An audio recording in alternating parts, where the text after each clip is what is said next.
안녕하세요, 크립토 노마드입니다. 비트코인은 참 바람잘날 없는 시장이라는 점을 새삼 더 느끼는 요즘입니다. 뭔가 회복 기미가 보여서 기대감을 갖다가도 주변을 살펴보면 어느새 또 다른 악재가 하나둘 나오고 있기 때문입니다. 하도 여러 사람들이 나서서 비트코인이 얼마까지 떨어진다, 아니면 또 얼마까지 오른다, 이런 이야기들을 하니까 요즘은 사실 누구 말에 좀 더 신뢰를 둬야 할지 헷갈리는 것도 사실입니다.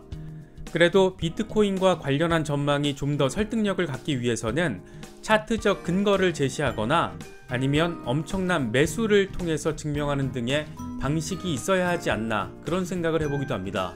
가장 대표적인 예로는 회사 이름으로 빚까지 내서 비트코인을 사들인 마이클 세일러가 우선 떠오르고, 멕시코의 억만장자이자 비트코인 지지자인 살리나스가 자신이 보유한 은행에서 비트코인 사용을 허용한 것도 단순히 말이 아닌 행동으로 옮겼다는 점에서 나름의 설득력을 갖게 되는 것 같습니다. 우리에게 있어서 상당한 문제는 뜬금없는 전망들입니다. 그래도 다소 뜬금이 없어 보여도 상승 전망을 하는 사람들의 발언은 조금이라도 또 위안이 되기도 하는데, 무작정 엄청 더 떨어질 거니까 좀 더 기다렸다가 사라고 말을 하는 경우에는 신규 매수자들에게는 좋을지 몰라도 기존 홀더들의 경우에는 상당한 불안감을 갖게 만들기도 합니다. 최근에는 이런 뜬금포 하락 전망을 계속해서 하는 인물, 가장 대표적으로 로버트 기요사키를 꼽을 수 있지 않을까 생각합니다. 국내에서는 부자 아빠, 가난한 아빠의 저자로 잘 알려져 있는데, 최근 비트코인과 관련해 추가 하락을 전망하면서 주목받았습니다. 로버트 기요사키는 6월 19일에는 역대 최대 규모의 버블이 더 커지고 있다, 버블은 조만간 붕괴될 것이다, 이렇게 밝히면서 비트코인이 24,000달러로 떨어질 때까지 기다려라, 붕괴될 때가 부자가 될 수 있는 적기다, 이렇게 언급하기도 했습니다.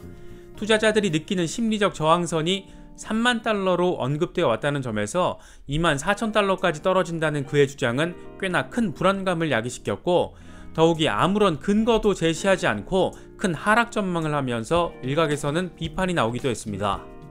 그랬던 기요사키가 이번에는 역사상 최대 급락장이 온다고 주장하면서 다시금 논란을 일으키고 있습니다. 기요사키는 급락에 대비하기 가장 좋은 시기는 급락하기 전이다, 역사상 최대 급락장이 다가오고 있다, 이렇게 밝혔습니다. 그러면서 좋은 소식은 부자가 되기 가장 좋은 시기가 하락장 때라는 것이고, 나쁜 소식은 하락장이 길게 이어질 것이라는 점이다. 금, 은, 비트코인을 가능한 많이 사둬야 한다, 조심하시길, 이렇게 적었습니다.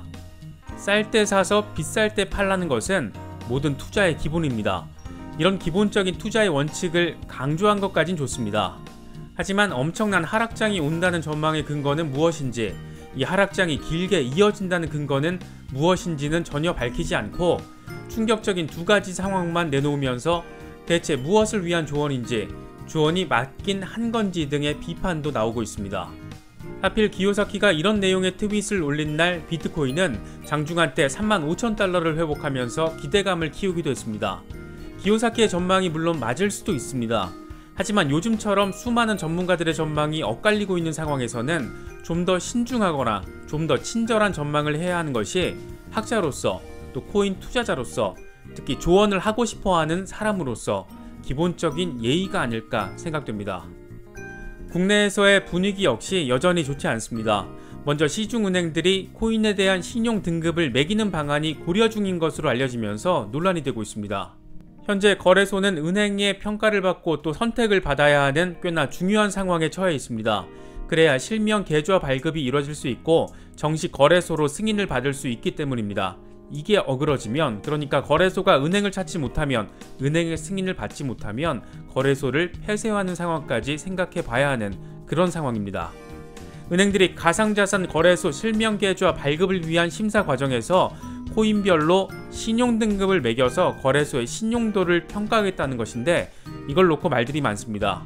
공개된 문서를 보면 예를 들어 비트코인의 경우에는 AA+로 모든 코인 중 가장 신용 점수가 높고 위험 점수는 가장 낮은 것으로 평가받았습니다. 반면 이더리움은 AA 등급으로 두 번째로 신용 점수가 높고 위험 점수가 낮았습니다. 또 다른 잡코인의 경우에는 트리플 B 등급을 받았는데 이걸 받으면 비트코인보다 신용 점수가 30점이나 빠집니다. 결국 거래소에 잡코인이 많을수록 거래소의 신용도가 떨어질 수밖에 없는 구조입니다. 이 같은 내용은 은행연합회가 지난 4월 말년에 회원사에 공유한 가상자산 사업자 위험평가 방법론 가이드라인이 언론을 통해 알려지면서 확인됐습니다.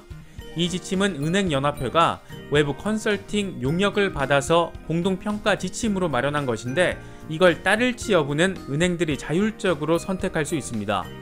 물론 금융당국이 거래소에 대한 실명계좌 발급 지침을 은행 자율에 맡기고 있어서 은행들이 이 가이드라인을 아예 무시하기도 현실적으로 쉽지 않다, 이런 분석이 많습니다. 해당 내용이 알려지면서 최근 벌어진 업비트를 비롯한 거래소들의 무더기 상장 폐지가 대체 왜 벌어진 것인지를 더 명확하게 이해할 수 있게 됐습니다.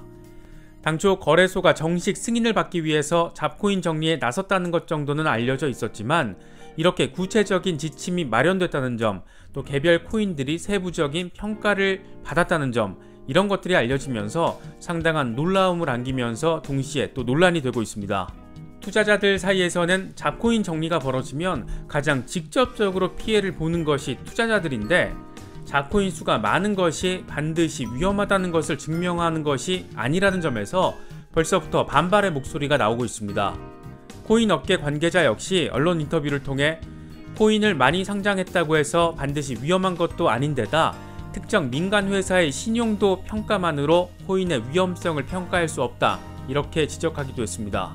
대체 누구를 위한 거래소 평가인지 논란이 일고 있는 가운데 정부가 예정대로 가상자산 소득에 대한 과세를 내년부터 진행하겠다는 입장을 거듭 밝혔습니다.